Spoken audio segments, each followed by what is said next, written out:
हरे कृष्ण। भागवत गीता पंचम अध्याय कर्मयोग कृष्ण भावनामृत में कर्म श्लोक संख्या 13। सर्वकर्माणि मनसा संन्यस्यास्ते सुखं वसि नवद्वारे पुरे देहि न एव कुर्वन्न कारयन्।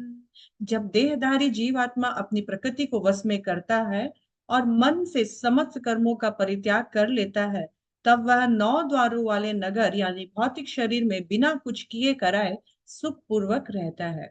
यहाँ पर भगवान बताना चाह रहे हैं कि जो संन्यास सन्यासी किसको कहा जाता है, तो कहा जाता है जो अनासक्त भाव से, यानी कर्तापन और अहंकार से जो रहित है, शून्य है, वो मन से सभी वस्तुओं का संन्यास ग्रहण कर लेता है। वही एक्चुअली वास्तविक सन्यासी है, जो जहां भी रहे लेकिन उससे अनासक्त रहे, कुछ भी करे उससे अनासक्त रहे।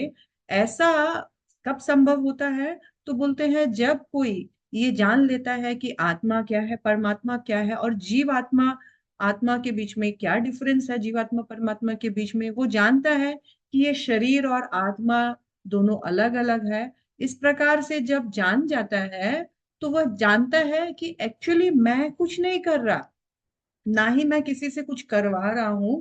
यद्यपि बाहरी रूप से हम देखते हैं कि उसका शरीर, उसकी इंद्रियां जो है वो किसी काम में एंगेज है, लेकिन वो अपने मन, अपने इंद्रियों को पूर्ण रूप से वश में रखकर अनासक्त भाव से, बिना किसी कर्ता और अहंकार भाव से अपने मन को वश में कर करके इस कार्य को संपन्न तो करता है।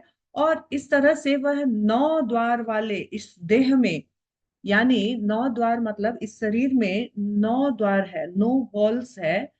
तो 2 आंख, 2 नाक के छेद, 2 कान के मुंह और लिंग और गुदा, इस प्रकार से 9 द्वार वाले इस शरीर में वो बड़ा सुखपूर्वक रहता है। क्यों?